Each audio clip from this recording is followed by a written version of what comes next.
Just beyond the Cultural District in downtown Greensburg is a fabulous place called 111.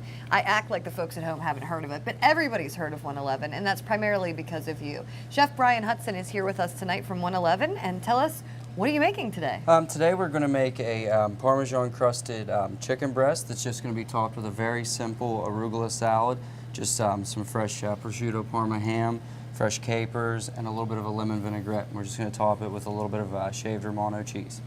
Sounds like exactly what I made Saturday night for dinner. It's so weird. No, I'm just kidding. I can't wait to teach me. Please, teach me. Okay, so first we're going to start with our standard breading procedure, which is generally flour, eggs, and breadcrumbs. Instead of the breadcrumbs, though, we're going to use a fresh grated Romano cheese. And you really want to go with a Romano cheese for the little more flavor to it. If you use a Parmesan, you're not going to get quite the same flavor out of it. It's a little drier and a little less pungent. So you are no stranger to flavors. You've done many years of Flavors of Pittsburgh, is that right? Yes, I've done a couple years of Flavors in Pittsburgh, and this will be my second year for Flavors for Westmoreland County. Now, will we see this on your menus, or have we seen this on your menus? Actually, this is currently on our menu. At 111? At 111. You can get this. Look at this. I love how thin the chicken breast is, so that probably helps it cook up nice and quickly. It helps to cook it up nice and quick, and it also helps for it to cook a lot more evenly. Okay, so flour first. You always want to make sure you get flour. It gives your egg wash something to stick to, which will in turn help to give your breadcrumbs something to stick to.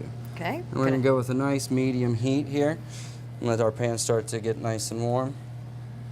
And anytime, you always want to make sure that you shake off any excess. You don't want a really thick breading on it. Okay. So just egg, that's it. Just egg. Now the cheese instead of the breadcrumbs. Wow. That looks fantastic. Okay, so we get that nice and coated. Tell us about 111. 111, we try to do a modern American cuisine. We do a lot of fresh fish. We do a lot of fresh seafood. A lot of my background is based in fish and seafood, so we really try to focus on that. Our new spring menu, we're going to be featuring a lot more fresh fish even than we currently do, with some fresh Chilean sea bass and fresh grouper. And instead of just running it on the menu or running it as a feature, we're going to run it on our menu, and hopefully bring a little more fresh fish to the Greensburg area. So good for you too. We also try to do a lot more modern, a little more modern cuisine. We try to keep things, try to stay current with the industry in the field as far as, you know, what's going on, what are the new flavors, new techniques, and things like that. Now we're going to let this go for about 2 to 3 minutes on each side. We're going to flip it. You want to make sure that your heat's, you're looking for that nice golden brown color. You want to make sure that the cheese is getting brown, because that's going to give you a little bit of texture as well. You know, because you want something that's crunchy. We try to keep our flavors simple. You know, I know that kind of current trend is kind of to put a lot of things on the plate. We try to kind of simplify things and keep things so that you can taste the natural ingredients and the actual products that are being utilized. This smells so good. You can smell the cheese cooking. It's wonderful. Okay, and while we're waiting for that to finish up, we're just going to put together our salad. We just have some fresh arugula. Arugula, this is baby arugula. Arugula is always nice just because it adds a fresh peppery flavor to anything and a little bit of a bite. To this salad, we're just going to add a little bit of capers.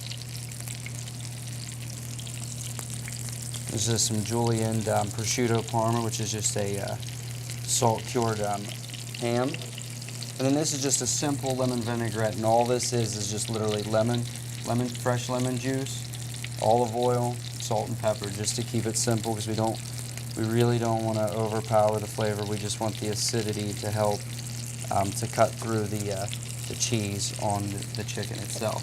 So lemon juice, salt and pepper, and olive oil. And olive oil. The key is to keep it simple, because you're going to get a lot of flavor from the prosciutto parm, and you get a lot of flavor from the capers and the arugula. Our chicken should be almost ready.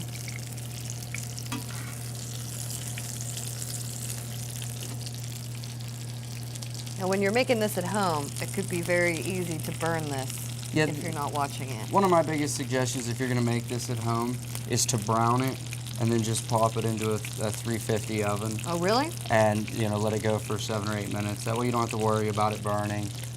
You really don't have to worry about overcooking it. It's much simpler that way, just to brown it and then finish it in the oven. So now that our chicken's finished, we're just gonna take it and let it drain for a second and onto our plate. And we're just gonna take our nice little salad.